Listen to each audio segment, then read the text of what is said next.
I think I've done like the intro the past few times. Yeah, I'll do that. So, okay, cool.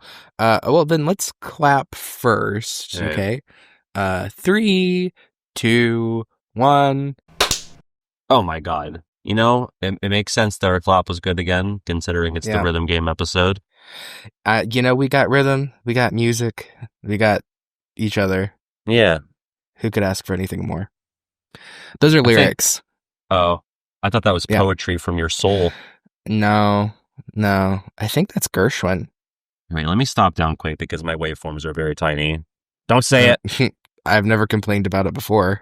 It's going to be a lot of creaky mic noises for a sec here. Can't wait to fix this. All right, I think I'm better now. I mean, they get what they get. That's right. They get what they give.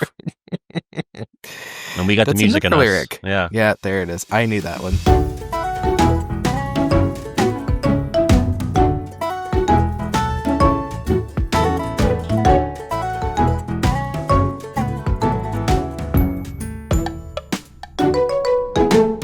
Welcome to No Sad Face, a toxically positive Kingdom Hearts podcast with your hosts, me, Regular Pat, and my co-host, the song in my head when I wake up in the morning, PJ from Cabletown. PJ, how are you? I'm okay. The song in your head, so like... I didn't say it was a good song. Right. Are we talking like... It's just like, just screamo.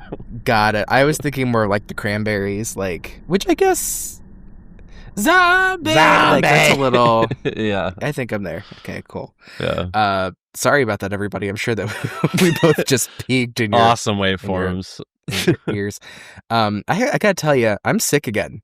You sounded a little stuffy. I didn't want to say, but... stuffy. Yeah. No, it's okay. I get it. I'm getting real sick of this shit, too. Let me tell you. Yeah, you really want season 1 to be over. I guess I had COVID a month ago. Mm-hmm. And then, like, I was out of the woods with that for, like, a week. And then last week, Alex and I were both like, my throat's kind of sore. And I've just been sick for the past week. And I don't know. I think it's just, like, a sinus infection, which I'm prone to. And I was way more susceptible to those in Ohio. Yeah.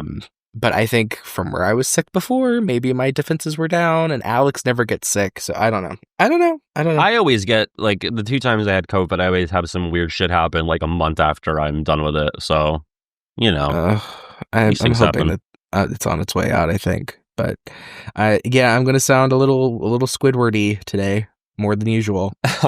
Again, I wasn't going to say anything, but... Still co-hosting the podcast, Squiddy. Is that what you call it? So we're talking about melody and memory today, everybody. Yeah. A lot of people think that this is going to be our finale, but it's not the season finale. No, it's the penultimate. Just want to throw that out there. We're working on. We'll have another episode after this. I don't know how long that's going to take. I feel like it's probably going to be longer. So it might be like maybe a week out later than what this one was, but like you guys aren't expecting it. It's like a finale. It'll be this big thing. Who cares? Yeah. But I will say that this is our last episode in Gummy Space. Yeah, we're gonna land. We're gonna bring her in for a landing. What is our ship name, by the way? Oh, what a good question. Maybe you know what? That could be a fun thing for the audience for the finale. That's what I was gonna say. We should let them name it. When we take our next voyage, our maiden voyage is over, but our what's the voyage after the maiden voyage? Just it's just another day now. Sophomore voyage? Yeah, our sophomore voyage for season 2. We'll have a name of the ship. Should we race? Sophomore year was my favorite year in high school. Oh boy. Just throwing that out there. It was a good year for me. I think that was the year that followed me playing Dream Drop for the first time, so not one of my faves. A lot of emotional scarring. Sophomore year in college was rough. It was real rough. What the fuck were we talking about? The audience can pitch names for our ship. So here's how it's gonna work. Over the next, leave them in the comments, and then leave them in, like send us emails, whatever. Yeah. And then if we like one really really well, then we'll take it. Yeah. But just leave them in the comments. But I think next season we're not gonna do gummy ship stuff. Okay, but leave it in the garage. It can be like a timepiece, Yeah. We'll let the rodents take care of it. Because initially I just thought like, oh, well, no sad face. that is specifically tied to the Gummy Ship. So the True. first season should be Gummy Ship. Yeah. And it'd be really easy to just do one animation of a Gummy Ship through a scrolling background, and we could just use that forever. Yeah. Little did I fucking know. Oh, he said the SB, the scrolling background. Well, The only thing scrolling is my mouse going through all of David's notes. yeah. I think lore-wise it works because, like, okay, the ship is powered by happy faces, and we haven't been happy the entire We time. don't go anywhere. So now the ship is grounded. Oh, what a good time. How Yeah. much whatever. Well, we'll just hop right into it. You know, Yeah. I have stopped keeping track of who goes first Yeah. with the pros and the cons, and I don't know if we're really front loaded with one or the other. I don't know either. I'm trying to think. We did Dark Road. Okay. Well, can you do me a favor for Dark Yeah. Road? Well, I'm talking a little bit about how Yeah, I'll go things look. got started. Yeah. I don't need you for this, so Yeah. you can be a little distracted. I was not that tapped into MelMem, even though it came out, most recently. So It's okay, because Melody of Memory has one of the more interesting development histories. Part of the reason is that because its earliest traces can actually go back to Coded. If you did not listen to our Coded episode, which it's one of our most popular ones, so like, what's wrong with you? yeah, In the original mobile version of Coded, was delivered to players through an app that Square Enix had made called Kingdom Hearts Mobile. Kingdom Hearts Mobile was a mobile app that gave you every monthly episode of the original Coded, but it also had lots of fun mini games. Aid has done a great job in documenting exactly what KH Mobile is over on their channel. Like, go check out our friend. Lots of fun stuff there and more fun stuff coming. But one of the bigger things about KH Mobile was this thing called the Avatar Kingdom, which is kind of what it sounds like. It is this avatar system for the phone where you could dress up your own little avatar character. And that character could then be used in some of the mini games that you could download on Kingdom Hearts Mobile. And one of those mini games was a rhythm game where, your little chibi version of you would be fighting like Sephiroth and Cloud, and it would be to Kingdom Hearts soundtrack stuff, and it would be really cute and fun. Square Enix took that style and evolved it into a separate series called Theater Rhythm, which is their flagship rhythm game. For the majority of the series' life, Theater Rhythm has been about Final Fantasy, but they have squeezed in a couple other games here and there. And since Theater Rhythm had Kingdom Hearts DNA in it and had the Kingdom Hearts chibi style from the very beginning, people were always wondering, like, when is Kingdom Hearts going to get one? Because, almost objectively, the Kingdom Hearts soundtrack is, like, universally praised. So people love it. It never misses. No one's ever, complaining about the music in any of these games. No, and at that point, like, over the past 10 years, Kingdom Hearts has gone on several orchestra concert tours.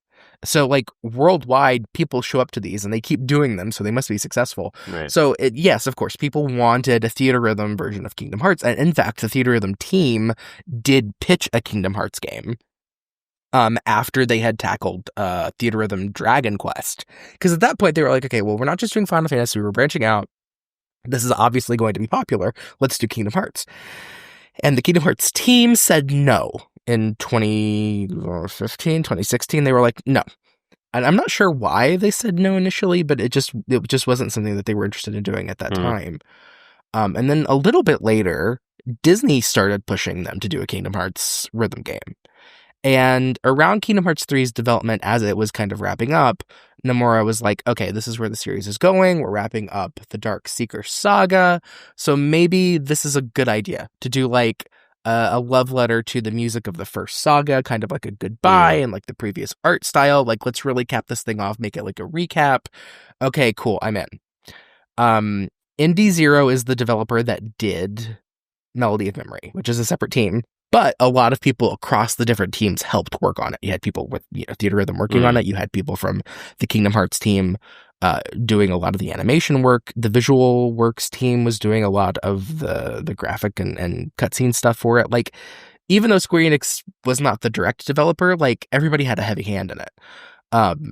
And it evolved past the Theater Rhythm experience because, like I said, the Theater Rhythm, you're playing like little chibi characters and it's on like a flat it's not a side scroller, but it's a flat screen with like it's the 2D nodes passing by. graphics. Yeah. Yeah. And the team was like, oh, we want this to be like a more 3D experience that kind of harkens to the Kingdom Hearts action role play world.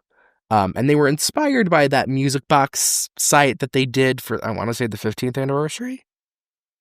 Right? Is that what it was? You're asking the wrong guy on that one.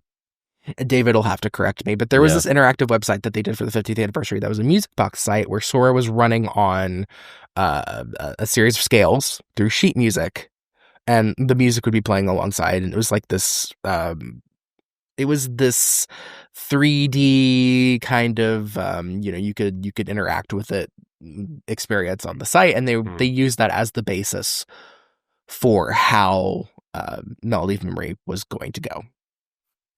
And it was kind of done around the same time as Kingdom Hearts 3, like I said. And as it was wrapping up development, the initial plan was this game is going to be this fun rhythm game, and all of the story bits that are recapped are going to be narrated by Chirithy. Pretty late in development, they decided to make it Kairi and have Kairi be the protagonist for most of this game. Yeah. They added the story to the I'm sure we'll get to that in our talks later. Sure. But they added Kairi to the end of it, and the game was actually supposed to come out much earlier than it did. But then COVID hit. And if the story bits hadn't been so short, I feel like it would have been delayed even more. Right. Because the biggest thing that was holding them up was voice acting. Because getting people in the studio during COVID was very difficult. And of course, COVID obviously is still here. But what I mean is that like this was finishing up as the worldwide lockdowns were happening. Right, because this ends up releasing in November of 2020. Right. I think Japan gets it a little bit earlier, but in general, like early mid-November. Yeah. It's weird to think that it would have been even earlier because, KH3 only comes out at the beginning of 2019. I mean, do you know, like, do we have like an actual concrete date that they were planning on, or? No, they didn't say, but like I said, they were working on it, and it was a separate team from the Kingdom Hearts team. Yeah. So like, they were pretty much polishing it up. I think that they wanted it to be out closer to Remind.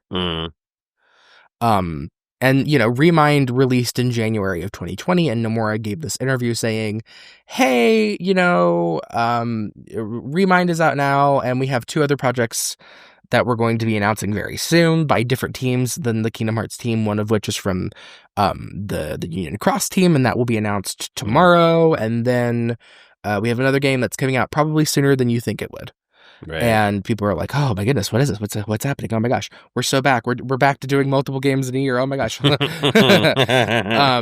next day, the Union Cross team announced Dark Road, and then a little later, I want to say, it was June 15th, the Dark Road site updated or launched. I can't remember which, but people were, of course, browsing around in the data of the site, and they came across a logo for an unannounced game, Melody of Memory.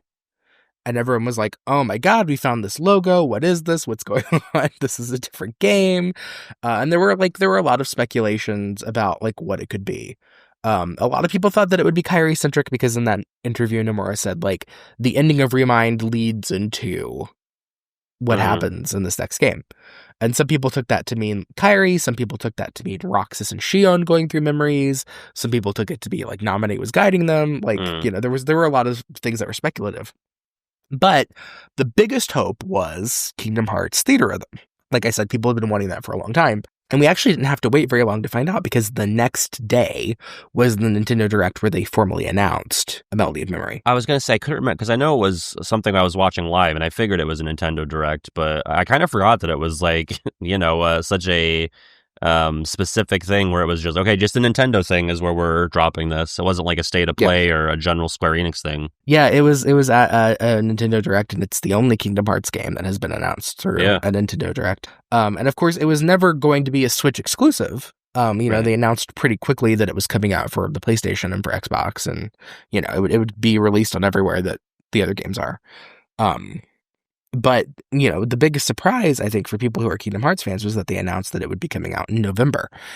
And that's a crazy turnaround time for a game in the Kingdom Hearts series to be announced and then released. Yeah, I Like literally that is remember, like, I'm not going to get my hopes up because I just think something will happen and this will not be out in November because I was just not used to that kind of short a window, you know? yeah. I mean, and we will probably never have that again. Yep. That was the last one. um, but yeah, I mean, it kind of shows you how much like COVID really did fuck everything up because I truly believe that if Square Enix had been allowed to keep working the way that they had in that instance with like concurrent projects, we would not be having the drought situation that we have Yeah. now. Of course, some of that is because of Missing Link. But you know, whatever. And the game released in Japan on November 11th and then worldwide on November 13th. For the Switch, the PlayStation 4, and the Xbox One, and then it was released in 2021 With all the other PC. on the PC. It still is not available on Steam for some right. crazy reason. It is weird because they did that Integrum Master Collection or whatever, which has everything up to MelMem. Yep. Yeah, it is bizarre. Yeah, and right now there's a sale. There's a Steam sale. Oh yeah, as we're recording, I just saw the tweet or the Instagram post for that today. Yeah, and they're saying the entire Kingdom Hearts franchise is on sale, and I'm like, no, it's not, because you don't have fucking Melody and Memory. Or the mobile games. And I wonder, like, did they know that they forgot to put Melody I don't and know. Memory Honestly, on? And that kind of, I mean, this game is such a weird one because it's, you know, obviously so genre-wise different. I mean, obviously it has its roots in the, you know, action RPG stuff, as we were talking about earlier. But it's weird for, you know, it's like a complete genre shift, which I think the closest we've ever come to like leaving the quote unquote core genre of KH would be like Chain of Memories, right? And, or, you know, the mobile games. But here's my real nitpick with this. How do you have two games with Of Memory as the subtitle? I hate that. It's like they forgot about COM. I think I would be a lot. I mean, I don't mind it. I think I would like it better though if it were more connected to Chain of Memories. Yeah, but it's like they literally forgot that we already did this as a subtitle. Like this is a singular memory, the other one's plural, but I think it's a weird. callback. But at the same time, it's like it is weird, the choice of singular versus not. But you know, English titles have never really been the Kingdom Hearts team's forte. Yeah, that is for sure. So, you know, I'm okay with it. I like it better than like 358 Days Over 2. Well, sure. 0.2 This is Birth by Sleep, a fragmentary pass. This is a much more attractive title. I just wish it were a bit more original, I guess. Well, I also think that like they've got some shit though, making a title that can be like not anagrammed. Initialized, I guess, or initialized acronymed. as mom. Yeah. Like, and what's the tie-in there for the internet or like, you know, message board type thing? Do we have one of those for this? Oh yeah, but I've got my sick brain right now, so That's I don't all right. remember. But I think when they were asked about it, Nomura was like, "Yeah, I know that like it's the same acronym as Master of Masters." That's the one I was looking for, was the acronym. I hate that too. I hate when people call this KH Mom because we already have a KH Mom for like what 3 years prior to this. I'm not talking about like a mommy. I'm talking about like mom. Yeah, but like what do you like? What do you? So that's why do? I call it MelMem. I call this MelMem. I usually don't have a problem just saying the full titles. Yeah, that's fine. Unless it's like a bit of a mouthful. Days. Yeah, I say Days. I say, you know, MelMem, BBS. Right. I mean, I'm not opposed to having mouthfuls. Yeah. You know all right, PJ. I don't know. I there must be some sort of mom acronym for computer stuff. Yeah, I mean, maybe like motherboard, like mom board. Maybe. It's the only thing I could think of right now. I'm going to look it up. Yeah. Message-oriented middleware. Okay. Enabling communication between applicants through message queues. That's something. I kind of feel like that could be connected to Melody and Memory. Yeah. Anyway, the game launched, it came out, and it was fun, and we all had fun with it. And then, remember the demo? Did you have the demo before the actual launch? I think I downloaded the demo. I had it, and I kept it on because the game would erase your scores if you closed the app. I had it on PS4. Yeah, So I Kiwi did and I try were like it. trying to get, high scores, and you had 3 tracks for single player and 3 tracks for multiplayer, which I never did the multiplayer on the demo. But I remember Welcome to Yeah. Wonderland, Wave of Darkness 1, and Hand in Hand were the single player ones. I think one of the Musketeer songs was in multiplayer. Odd little batch of tracks, but I was in Mm. love with the concept and the gameplay with that Was it demo. one of the Dwarf Woodlands Oh yeah, songs? I think it might have been either, I think it was the Secret Whispers, the field team. I never had anybody to play with. Yeah, I don't know if I've ever played a multiplayer MelMem Mm. besides 1 or 2 times with Kiwi, maybe regular fiance. Why didn't we bring it to Reconnect. Reconnect? I brought everything to Reconnect. Like, I was so ready to be a big dork. Like, I had my We just original didn't do it. GBA. I had, I had a PSP that I didn't even have charged. I was like, someone will have a charger. I didn't do any of that shit. I got drunk a lot. So I'm a little upset about that. But it I'd was like, be that was my chance to play Days multiplayer or Calm with a link cable. I blew it. well. That's It's just always next time. there's always next time. And honestly, guides, you should have a designated like meetup for that. Yeah, that could be a fun little like scheduled thing. And honestly, I think they might have done that for KH20 or Reconnect 1. Well, do it again. Yeah, that could be neat. Then again, I don't know if I want to play these games with randos. Sorry, everybody. Yeah, good to have an IRL I- friends list. It's for your own good. I'm not a good person to play games with. Actually, you're not a good person. That's true. The patrons will tell you. No. Yes, they will. All right. Yeah. The amount of people who like met me at Reconnect who are like, "Hi, PJ," Hi, PJ. just with like the flattest faces. Like, I get it. Okay, I get it. It's fine. Listen. It's whatever. But I still had a fun time with Melody of Memory, even though I don't have any friends to play with. Yeah, me too. Yeah. I mean, I could say that changes real soon because Alex is working his way through the Kingdom Hearts series, and he's like 2/3 of the way finished with Kingdom Hearts 3. Yeah, so Melody of Memory is next. Can't imagine him wanting to play. Yeah. I mean, that is a really easy one to, get the spark notes for that. Because even like the bulk of the cutscenes are recap. So you got the very beginning. Actually, is there even anything of substance at the very beginning? I don't think there is. That was kind of a nitpick I remember having when it came out. It's like they don't really set up what's happening. Well, I think it's clear that they changed course too late. Yeah. To really weave that through. Yeah. Because I didn't know that thing we about can talk about Chirity that being later. the narrator until they changed it to Kairi. Yeah, that was the original plan. Oh, because Chirity did the KH3 archive things. Yeah. So I guess they were kind of continuing on that train. Yeah, and if you listen, the multiplayer, he's still in there doing. Yeah, the incoming trick, all that. Yeah. So that was always the goal, but and he's a good character for it. But I like that they gave Kairi more to do. But I imagine this is probably going to come up later. So I don't even know because there's, I have a couple of nitpicks with the game I've already mentioned, but for my 1 minute thing, like it's tempting to go that route. I feel like it's sort of a dead horse situation, but yeah, but I also I kind of want to talk more about the nuance behind it though, because Sure. I think Kairi gets a really unfair rap from a lot of Kingdom Hearts fans. I agree. And also let me just say And her this: writer. if you have issues with Kairi and what I'm talking about in terms of how people handle her does not apply to you, or if you handle it a different way, then just assume I'm not talking about you. Yeah, we're not trying to speak for every single person who's played one of these games. We're just going based off of our, lived experience with witnessing discourse and dialogues over the years. Had to get that public service announcement out of the way, and that's not directed at one person in particular. We get comments like that all the time, and it's like, where's this coming from? We weren't talking about you. Yeah. There's some projection in play, I think. I think so too, because it's really not that big of a deal. But just talking about the character stuff, we frequently get asked in terms of doing like a season 2 if we will handle people want a season of us doing deep dives on characters, right? And I think no. Yeah, and I think that for a couple of reasons. There's a lot of stuff out there actively going into that right now. Like BioRoxas is doing that psychology of XYZ character series. Which I feel is great. like, yeah, that's great, and that tackles a lot of the headier stuff with these characters. Obviously, Yes, I don't know if that's our spot. Like there's a couple people that are doing that, and they're doing it well. And it's not that I don't think that we have anything to add.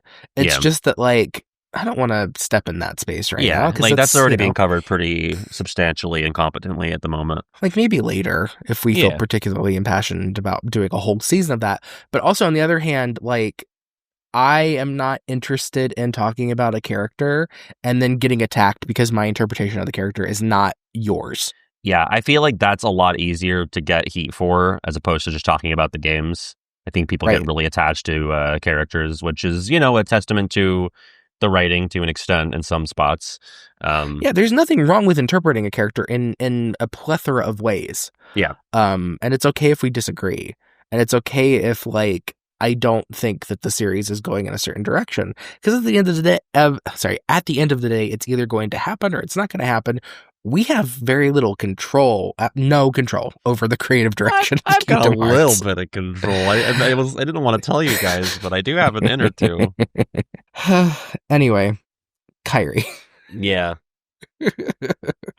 I think people are very uncharitable to Kairi, but I want to preface this by saying that I believe she is poorly handled in the games. Yeah. And maybe we could talk about that later. I don't know what my big rant is going to be. It kind of depends on what Pat says. Yeah. But I also think that because she is mishandled, that people are just very uncharitable to what canonically this character does and what canonically happens to her. Right. I think a lot of people kind of look at Kairi as the whole and they don't look at the sum of her parts, basically. Like people call her useless or weak. Was that bad? Should we cut that? I just meant, like, you know, as a character, like, you know, her story moments or, you know, her character notes. People think Kairi is the whole. You think that's not bad? Whole with a W, Jesus Christ. I think people forget that, like, she's not a damsel 100% of the time in the series. Like, from going back to the first game, she saved Sora. She shows a lot of initiative and gumption in the second game. She rolls her ankle doing that sick jump in the castle that never was. Saves Sora again in KH3, like, is the reason that people are living by the end of that game. Yeah, but I also think that, like, who cares if she gets kidnapped all the time? Yeah. It's okay if there's one character who is a damsel. It's okay in a world full of Shaggys and Velmas that there's one Daphne. Yeah. I think that, like, we have a lot of disdain for, like, projected feminine weakness, which I find to be actually very sexist. But I also agree that, like, for everyone to say that Kairi's character is so strong and for Japan's version of that to be like the strongest thing a woman can be is, like, internal strong. A quiet, strong. Like, I get it. I do think that's kind of sexist as well, but I do think and they go big the on that point. with Aqua, I think. They get big on that with Aqua, and Aqua also has her share of, like, physical failures, which a whole other story. But with Kairi, I think that, like, her biggest moments are inferred, implied, and off-screen. Kingdom Hearts does a really bad job of telling and not showing. Like, I've talked about this in the Kingdom Hearts 3 episode, but Kairi's the only one who survives the first encounter at the Keyblade War. Right. And nobody, like, so many people don't realize that. Or just Sora forget, did not use the power of waking on her until the end of 3. Right. After she got killed by Xehanort. Right. And she got killed by Xehanort because she's the most dangerous piece on the field. She's a princess of heart, and, you know, it's just, it is what it is. Yeah. I think that when you look at Kairi's character, you have to understand that, like, yes, you have this very spirited character in the first game who enjoys being with her friends, but is also terrified of change. Yeah. And is, like, up for an adventure, but not at the cost of losing everything.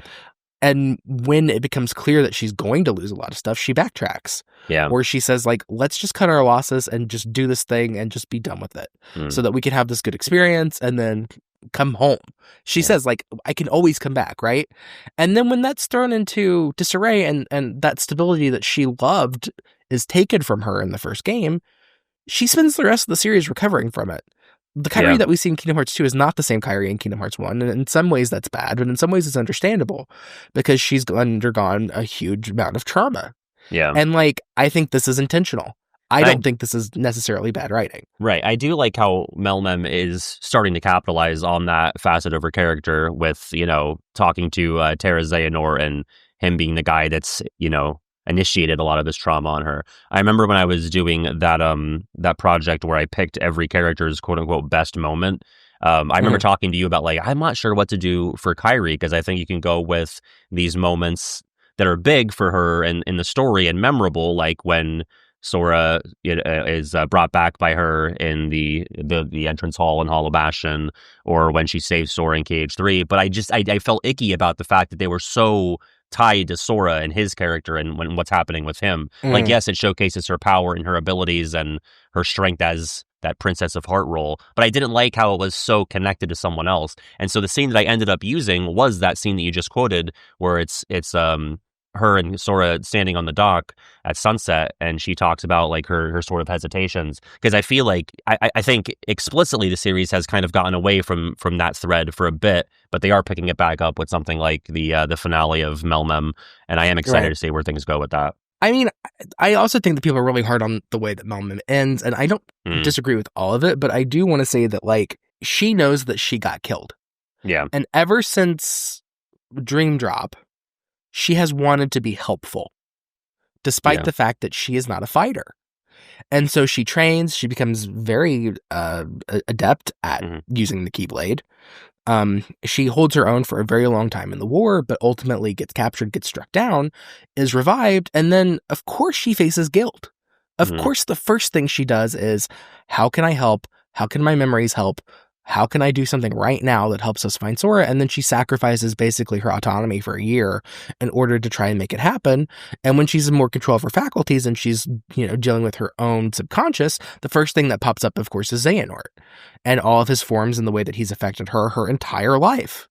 Yeah. And feeling like the failure that she is in her mind, not that she is in reality, in that internal fight, of course she loses to Xehanort because she doesn't think she's strong enough. Therefore, her inner self cannot be strong enough, which, like, people would get mad at that and be like, oh my God, I'm so tired of her being weak, whatever. Mm, And I agree, but I also think that, like, given with what has canonically happened, the only way forward is for her to confront that internally first and then work from the inside out. yeah. Do you think when Which they is not glamorous, but whatever. Do you think, I would say in KH3 and beyond, when they're writing Kairi stuff, do you think the people working on the games are aware to any extent of like the, typical fan perception of this character? Like, do you think there's some meta elements at play where they are like playing off of the fact that people have this sort of preconceived notion of this character? I kind of do. I Yeah. mean, I don't know what the narrative is in Japan. I have Right. always wanted to sit with someone who is as much in the Japanese fan culture of this game as I am in the Yeah. American. The Japanese PJ. And JP. where are you? Yeah. And like actually talk about like their experiences and what they know and how people think it feel. I think that Remind and I think that Melody of Memory in a way are a direct response to the Kairi criticism. Mm, And I think it was done so quickly and haphazardly that like people just didn't love it. yeah. I think the biggest thing moving forward that they can do now that they're kind of aware of the fact that like they've been mishandling the character is to give her more time moving forward and to give her a female writer, Mm. which is happening. I mean, I don't know that this writer in particular will write for Kairi, but I have a lot more faith that Bring her in those input for Dark Kingdom Road Hearts women. 4, They'll get it right. I have faith in them. I'm hoping that it'll be better and that she will return to some of her original form and be a lot more active, and that is seen on camera rather than like inferred. Yeah. Like, they Did you literally find just out? shoved her off screen and, put her in the time chamber for KH3. Yeah, Like, would have been great to have just a little playable Lee Spar. That could have that been would so have been cute. great. It's so crazy that they waited until Remind to have her Yeah. playable. That's so crazy. I just wanted to say before we move on, when you were talking about how Kairi, sacrificed her autonomy, I totally forgot that she also takes a nap for a year, and maybe that's Yeah, the Melody or the Chain of Memories reference, because Sora takes a nap I for a kind year. of think it is Yeah, because they are going through those memories using her perception of them. right. So, like, I think the thought behind it is we are living through Kairi's perception of all of the events And and so, what she knows of the characters. right, canonically, she has actually, when Jiminy passed out all of those gummy phones in KH3, which is one of my favorite things, like such a hand Right. wave to explain why everyone knows everything. Like, she did study. Like, that, Yeah. Ven and Lee were like, whatever, like, I don't need this. This is fine. Yeah, no, but you know that Aqua and Kairi actually, Yeah, like, they studied. sat down and read Yeah, everything. for sure. And Ven was like, "Can you read me a story? Like, what happens?" Sora's been there live for most of it, and he doesn't even know all the details. Yeah, he forgot a lot of it. Yeah, it's true. I'll catch up later. That's whatever. But that's more or less. I'm glad we talked about that because I just didn't feel like using the 1 minute rant platform to go off on the Kairi stuff, because that's something that I think needs a bit more nuance and attention, and that's really easy to get misconstrued and to fumble that in the 1 minute rant. So yeah. I think did you find out who went first? Yeah, I did go first last time for both things. I think I know I went first for the positive, so you can take the reins. Okay, well then I will go first for the positive. All right, I will get my timer. I just think that Melody of Memory is like really cute. You know? Like, yeah. I know that you were thinking about saying that it's just a lot of fun. Yeah. So I hope I'm not stealing your thunder. But what I mean by that is that, like, I just think it's a very nice, cute premise of an idea, first of all, to have a break from the usual round of action RPG. Like, I'm totally for Kingdom Hearts just doing a bunch of non-canon goofy minigame shit like this. Or even making it canon and having a little lore drop at the end. Like a 10-minute thing. Like, I'm totally fine with that. PJ, before you continue, speaking of 10-minute things, in the words of Mickey, let's team up, because this is basically what I was going to do. Like, oh, sure. Yeah, because we were talking, a couple hours before we started recording, like, what's your thing going to be? And I had ideas for the negative, but for the positive, I was like, oh, no. I don't know, like, my thing was like, hey, this is pretty cool. Like, I like the game, and I liked it. I think I liked it a lot more when it came out. I'm not as, like, goo goo gaga in love with it anymore, but it's cute. Like, they put a lot of effort and polish into this. I don't want to step on your initial points here. I don't. I think we can keep this to 10 minutes and just leave the defense of Kairi be the first 10. Yeah, I like that. I like that. I think that's fine. I think we're good with that. And if you're not okay with it, well, it's the end of the show, so don't fucking listen to the rest of it. We can't even take the feedback. But no, I agree. Like, I just want to throw out there. I get that people get annoyed that they have to shove a story into everything, but that all started with Kingdom Hearts Mobile. It started with the Daifugo story, which was Disney's request. Disney said, hey, we would really prefer it if you had like a canon story for little things like this. And so he's always been like, well, hell, if the fucking Daifugo has to have a story, there's no way the Rhythm Game can't, logically speaking. So this is all Disney's fault. That is not a Nomura thing. Just want to throw that one out there real quick. Yeah, I feel like this always happens where people have misconceptions of like, is this Nomura's fault or is this Disney's fault? Is Sora not in Smash because of Disney or Nomura? Is Frozen in because of Disney or Nomura? Is this game canon because of Disney or Nomura? You should do that for a live stream. Is it Disney or Nomura? Yeah, a game show. Yeah, you should do that. Yeah, but this game, to harken back to the last time we brought the same positive point to class, I feel like it really, and you kind of said this at the beginning, it acts as like this celebration or this cap off to the Xehanort saga. How Dream Drop felt like this birthday party. I feel like MelMem is sort of like an anniversary of some kind. Like, it's like, hey, we have all these pictures from the past. I know in like a Theater reunion. Rhythm, reunion. They call it collect-a-cards in Theater Rhythm. I don't know if they have. Oh, those are so cute with the cards and all of the the renders that they threw in that you can unlock, which were really nice. They really went the extra mile with a lot of that stuff, like not just characters, but also like the keyblades that aren't even in like numbered titles or even like the big five, so to speak. Like they have like Days keyblades in there. Yeah, and I love that you have the teams. Like the teams are just so fucking cute. Like I love Sora. I love the trios, but I got to tell you, Team Dream tickles the fuck out of me. I love that. I adore it. That is the weird one. And this could have been my negative rant point, but it's still Kairi related. But I cannot get over the fact that you cannot play as this character at will. Like they give you like the little section. I can't remember if it's at the very beginning or the very end where it's a gliding section with Kairi. Yeah, it's the end.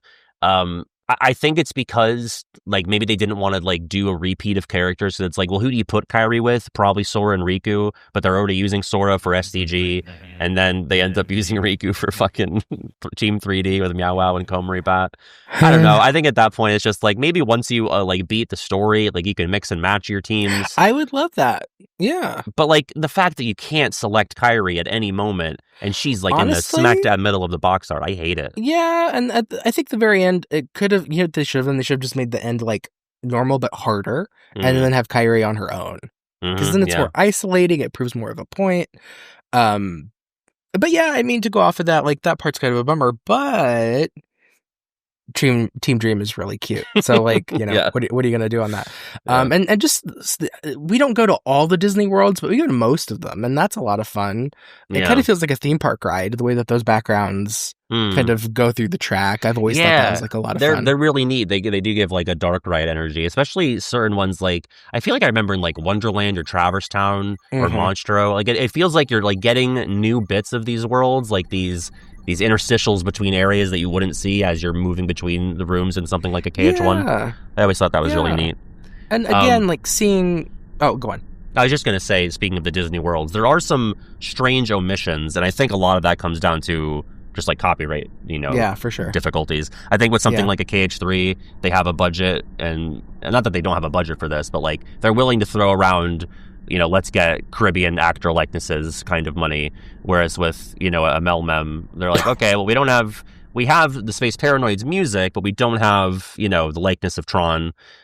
We don't even have the Pirates music, because I feel like if they were going to do it, they'd want to have He's a Pirate, and they don't Right. do Port Royal or the Caribbean.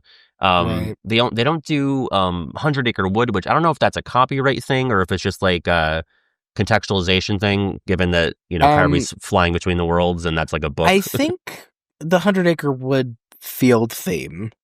Oh, right. I think that's probably why they didn't. Yeah, that's a good one.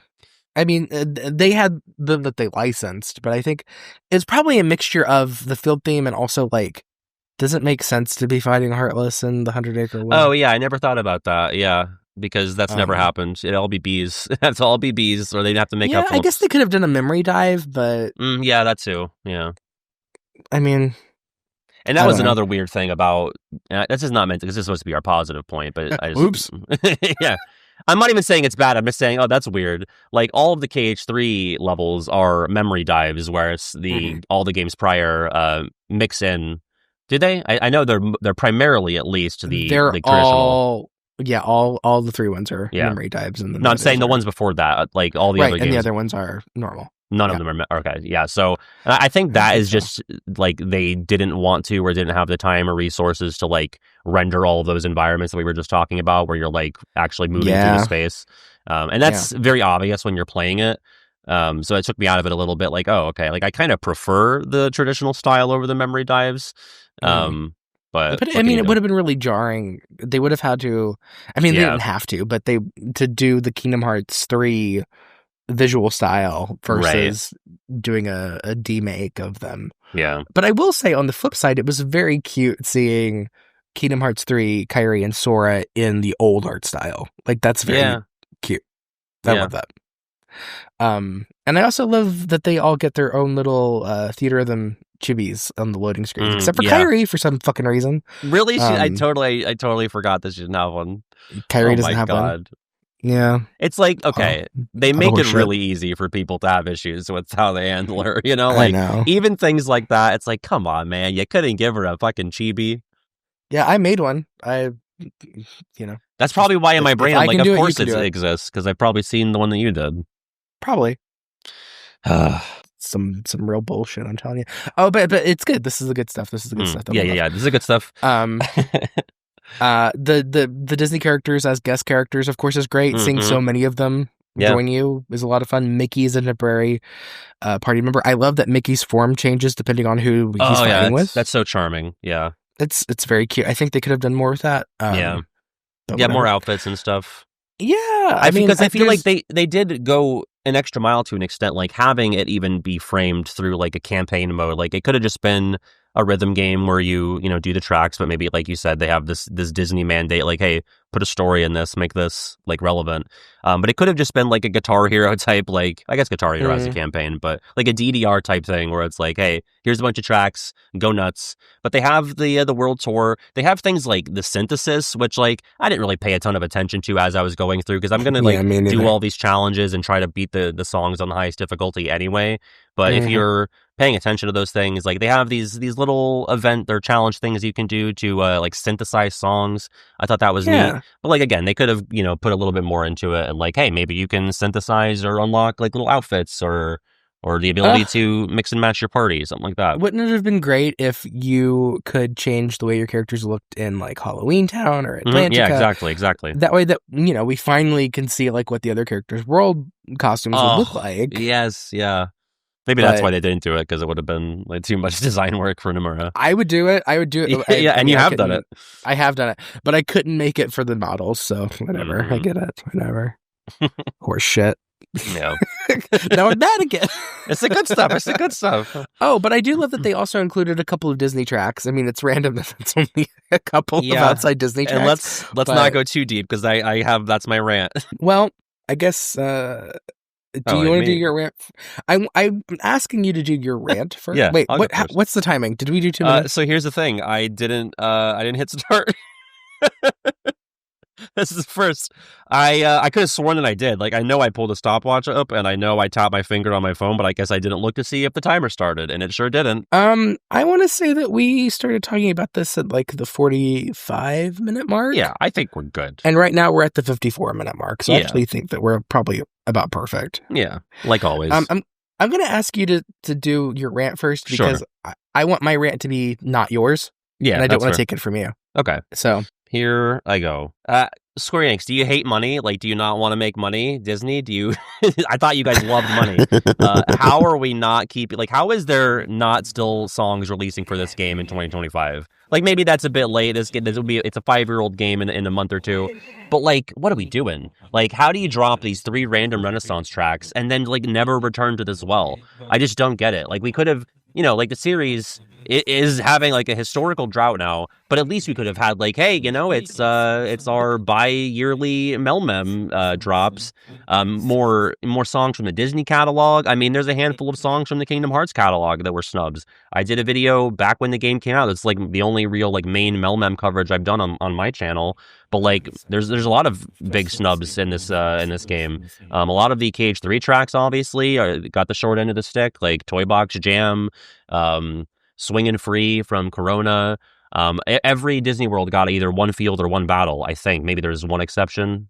I think, and even in the case of Arendelle, it only got Let It Go, and neither of the field or battle for there. So, like, I don't know. It just can't be difficult to, make new songs and plop them over a background.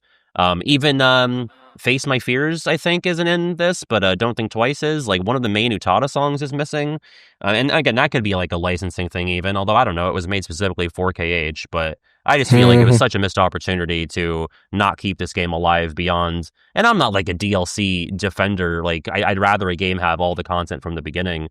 But I just feel like, especially looking at how things have been for the series over the past 5 years, it just seems like such a miss to not at least plan a couple of, like $5 bundle packs for at least a year or two out from the game. That's my time and some change there. wow, that was going to be my rant. Really? Yeah. I'm so sorry. It's okay. It's okay because you know what? I'm just going to pick the mic back up. Okay. It's okay if we have the Yeah. same thing. Yeah, do it. Keep yelling. Okay. Go. Are you actually timing? Yeah, me? I am this time. Okay, great. Yeah, it's a lot of horseshit. There's really not a lot of post game support for this Yeah. after the fact. A final mix would be so easy. Mm. People mod songs into this game all the time. Yeah, true. So like it can't be that difficult to do it yourself, Square. And it would be there's so many easy wins, like the costume changes that we were just talking about, a more extended playable Kairi mode. Honestly, you could probably keep doing story chapters. That whole thing with Roxas and Shion going through memories, like that could be a part 2 to this. There could be a whole Unchained Key segment I was going to that you say, could there's add to no this. mobile representation. Yeah. There's absolutely no mobile representation, and it's such a big part. Yeah. Like, honestly, there could be a second Melody of Memory. Yeah. I don't think people would be mad about it. And it's also crazy that, like, this didn't go to Steam. Like, this game was just kind of put out and then not touched again. And it's such a disappointment because it's a very unique experience. I don't think it's anybody's favorite Kingdom Hearts experience, but there are very diehard Melody of Memory fans who are just kind of like dying on the vine. Yeah. Because Like Clayton. this is where it goes. Yeah. Yeah. Which no Yeah, deep jungle, exactly. but that's for everything. You know? I mean, Mod and deep jungle hoo-ha. modders. Yeah. Yeah, more Disney worlds, more everything, you know? Yeah, and like honestly, add back in Winnie the Pooh. and I didn't touch on this at all, but I played MelMem before I ever played Theater Rhythm, and once I played Theater Rhythm, it is hard to go back to MelMem. Like Theater Rhythm has so much going on. Theater Rhythm really leans into like the RPG angle of having to build a specific party to take down certain challenges, and that part I'm like whatever on, because that's not really what I'm there for. Like it is kind of window dressing to me. But just the gameplay depth in a Theater Rhythm, I just feel like there's a higher ceiling for that, and so it makes it feel like I have more room to keep growing as a player for that game. Whereas with MelMem, like once you play the higher difficulty songs, like that's kind of it. And there hasn't been a ton of like itch to go back for it for me since I played Theater Rhythm. But to go back to the point of bringing songs in, like they could take the route of Theater Rhythm and pull in, you know, Final Fantasy tracks from, you know, games where Final Fantasy has representation in the series, TWUBY tracks, tons of stuff. Remixes, orchestrated. Yeah. Shit. They dipped their toes into that a bit with like some of the piano collection stuff, but they could have gone so much it further. Could be more. Yeah. And honestly, like throw in a couple wild cards, like have Naminé in there as a playable character. Sure, yeah, that'd be fucking have nuts. Have Pluto be Kairi's party member. But what Naminé's weapons? Like, would she whack people with her sketchbook? That'd be fun. You know what? I think that Naminé would just be sitting on a chair off to the side. Chair form, yeah. Just like holding up her sketch pad with like scores, like for when you do a good job. She's just support, like that was that wasn't so great. She's like Mickey. Ooh, that was oh my god. Do you know Bowen Yang? You know of Bowen Yang? He's the Kingdom Hearts fan to an extent. Yeah, and he's got this podcast, Los Culturistas. We're done with the ranting, by the way. Like I know for sure that we're past the minute. Yeah. And he'll occasionally talk about Kingdom Hearts or whatever. And my boyfriend's mother listens to Las Culturistas. Yeah. And so she keeps hearing about Kingdom Hearts, and she knows that like I went to Reconnect and all that. And so she's like, what is this about? Like, I'm really interested in what's going on. I'm like, how fucking much does Bowen Yang talk about Kingdom Hearts?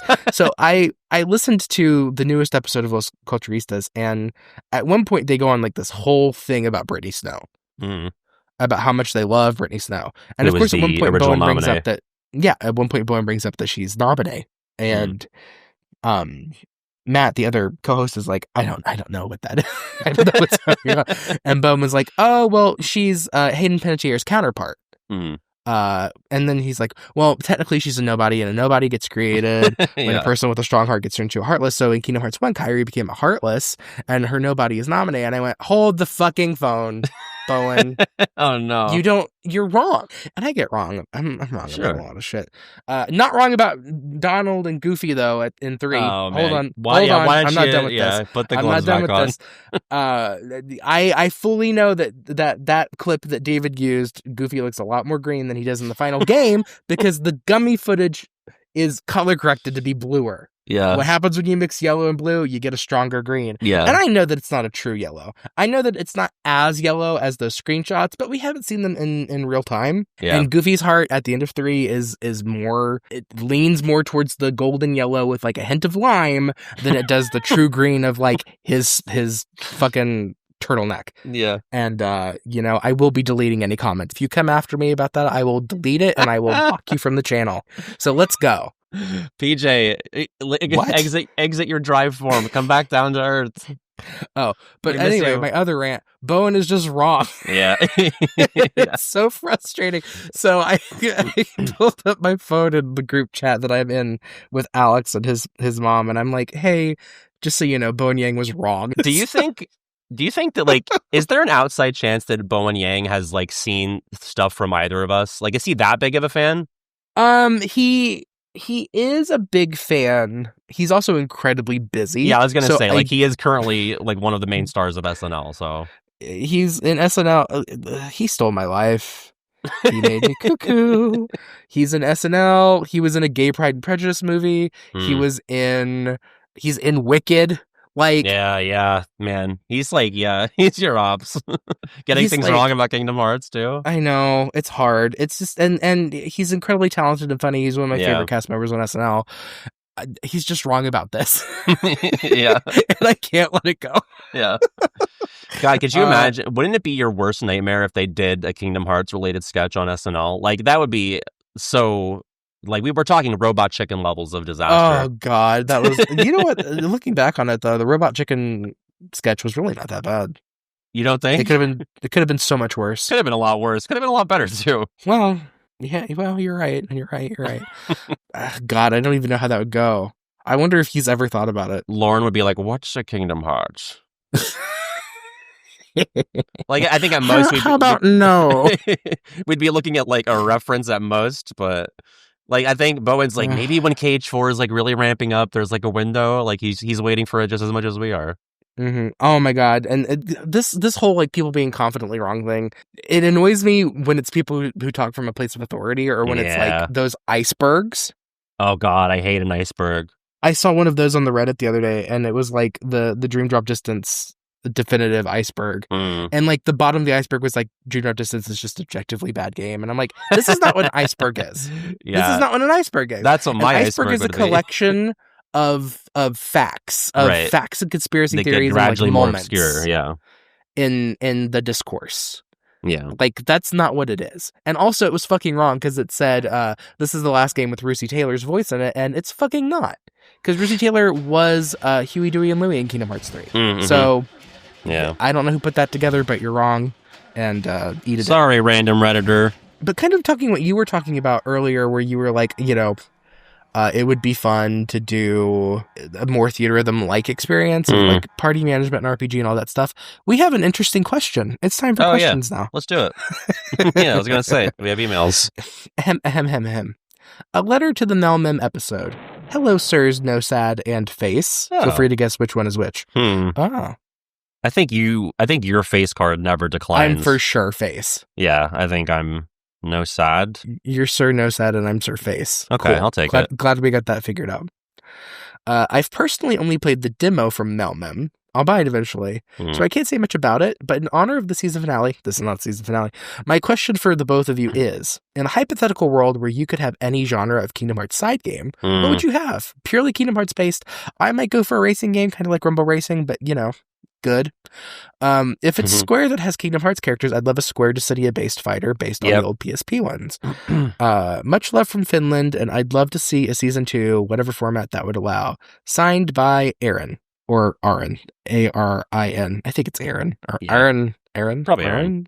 Well, it's like, it's Finnish, so it's like Aaron. Right. I like how please you gotta keep roast. listening. You gotta roast the submitter. You seem really nice. Please keep listening. Yeah. You seem really nice. Please keep listening. Well, Aaron took my my answer that I would love a Dissidia type, or like, to be most honest, I would love like a Smash Bros type Kingdom Hearts game. Well, Dissidia was supposed to be a Kingdom Hearts game. Yeah, and is that where it, like, is this a place where Disney was like, I don't know? No, the Kingdom Hearts team was like, I think Disney is gonna say no. Right. So let's just make it a Final Fantasy game. They're never so pitched presumptive. it. They're so presumptive. Yeah, they never pitched they're it. They're afraid to ask mom if if Dissidia can sleep over. Yeah, just ask. You never know. Maybe she's in a good mood. She's not. Mom's never in a good mood. My mom would never let me have people over, but I never wanted people over. Yeah, so it worked out. It's mutually beneficial. Now, you were both just incredibly antisocial. When my sister got to the age where she wanted people over, the people fucking lived at our house. Oh, that's the worst. And it was so annoying, and my mom just didn't do anything about it. And I'm like, why? But you know what I would want?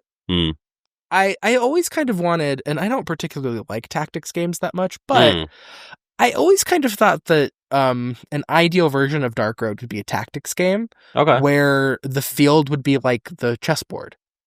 Oh, so yeah. That would be having fun. That. Yeah. That's a fun and there are way so to dress many it up.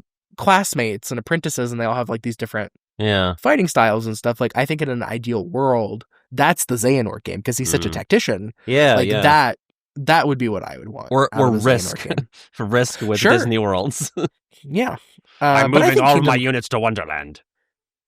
I think Kingdom Hearts would be a lot of fun, too. Yeah, Kingdom Hearts, like a good Rumble Racing. To give an original answer that wasn't listed in the email, I would think like a Mario Party type thing could also be fun. I guess that would be like I a love fleshed the out command board. Yeah, I do too. Like Yeah. that. When I ranked all the mini games, a lot of people were dismayed that I had it number one. I have it number one, and it's not even close. It's so comfy. I love it so much. You know what? Everybody can make their own fucking YouTube channels. Yeah, make your own mini game ranking. I'd like to see you rank 70 mini games.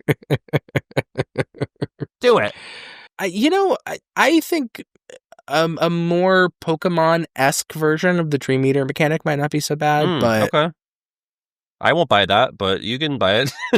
I mean, it wouldn't be my go-to either. Yeah. I don't know. Do you think old-fashioned turn-based would suit Kingdom Hearts for a long period of time? Well, they tried it for a brief moment in that Recoded world with and that was fun. Hercules. It was fine. I don't know. A lot of people were like, I remember when I did the world survey video where people were like, I think Recoded Olympus might have been the highest Recoded world, if not highest in like top 3, which is not saying a ton. People like it.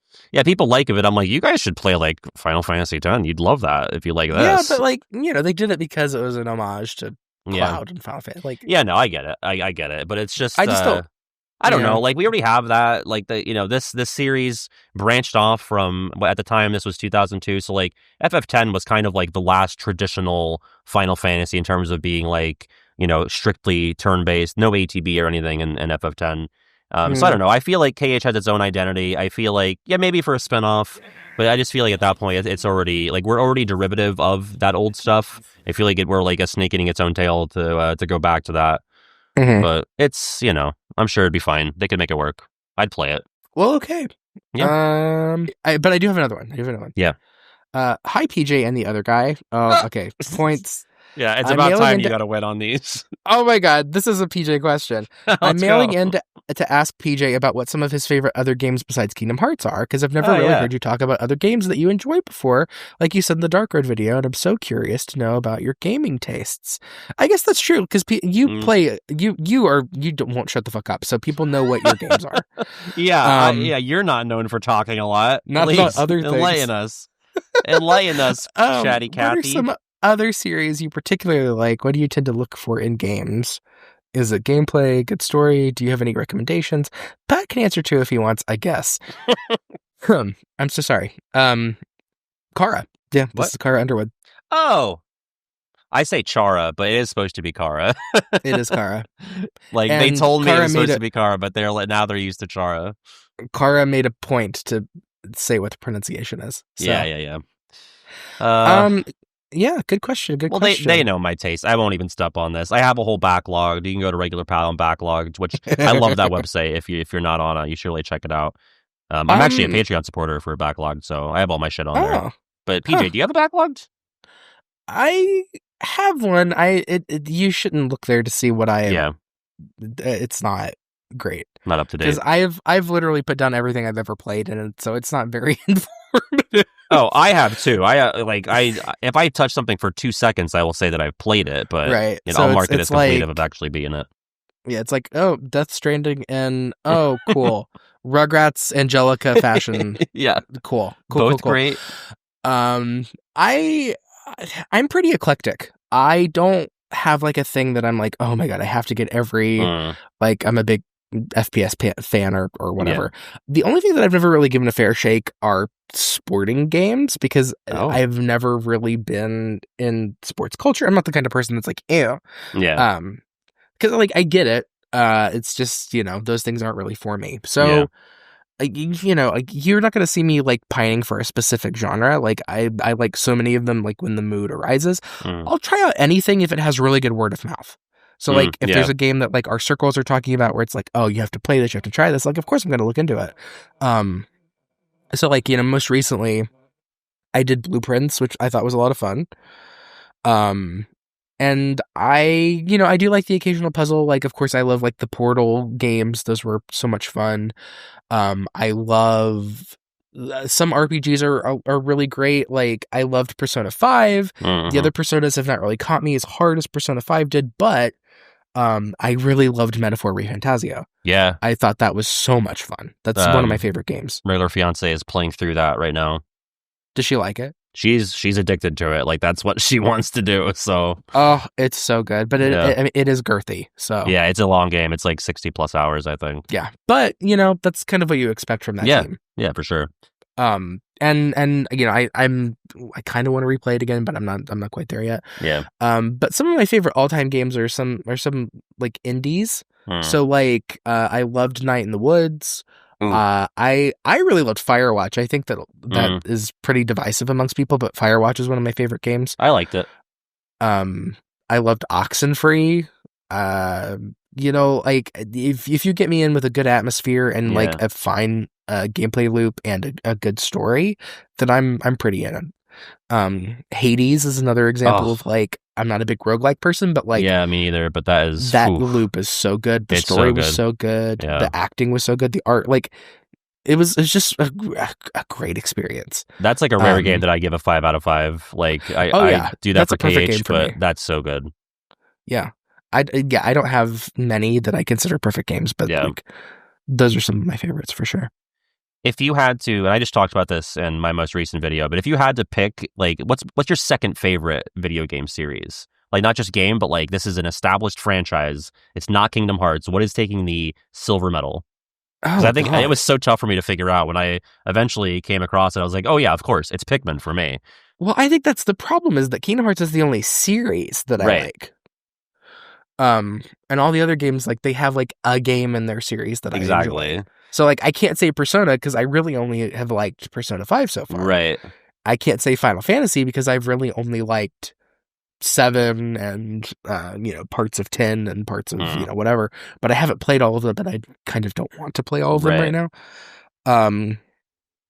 So that's really difficult. Yeah, it's tough because there are a lot of series that have clunkers on them too that weigh down the average. Yeah, and like my favorite games, like Oxenfree has a sequel, which I don't really care for. Yeah. Right. So, God, that's hard. Think about it. Sleep on it for next time. Yeah, I'll have to come back to that. Yeah. Because God knows we're going to be talking about a lot of stuff in the finale that's just not this shit. Right. It's going to be a wrap up. Yeah. Either for this episode or for the next episode. It might be for next episode. We're going to have a questionnaire on your favorite things. I do love those. Asking everybody what they thought of the season, what they would like to see, you know, in a second season. Kind of talking shop about, like, you know, ways that you will or won't support us, and you know, helping us build the future of No Sad Face. Yeah. But we're not going to listen too closely because, you know. Yeah, we'll listen with one ear. We have 4 ears. We will listen with one of them. Yeah. And we'll listen to the written emails with one ear. That's how you know you're not getting your feedback taken. And I'm pretty stuffy right now too, so I'm like, well. Well, do you want to do the wrap up, or do you want me to do the wrap up? I am not practiced with that, so I'll give that one to you. Sure. Well, thanks for listening to another episode of No Sad Face, or if this is your first time, welcome. This is the last normal episode of the first season. The last episode, the finale, will be a different kind of show, and it might not be in 2 weeks, but, you know, that's fine, because you can listen to the whole season right now, with the exception of the finale, on Spotify, or iTunes, or YouTube, or wherever. You can find all of these things through our website, nosadface.com. Our art is done by the talented Esperoba. Our music is done by the talented David Russell, who also animates our YouTube videos. And also, the video version is mostly on Spotify as well, so if you're watching on Spotify, you can watch the video. If you have any questions, comments, concerns, there's still time to get those into us. nosadfacepodcast@gmail.com. You can write us and we'll send a thing. You know, also, if you're a voice note person, maybe send us a voice note. Oh yeah, you could do that too. That'd be fun. We could just play it. Yeah. Who knows? So yeah, thanks so much for all of your support so far. You know, we'll talk more about it in the finale, but this has gone better than I could have dreamed. I love this. I mean, again, we're not gonna, you know, do the true like high school signing of the yearbooks right now, but this went so well. I like for the normal format for all of the games. I think this was great. Yeah, this is a good lesson for us in terms of how to work together, I think. Yeah, absolutely. Yeah, I'm gonna recast Pat for the next season. That's fair. I'm just kidding. No one else put up with me. Bye. Bye.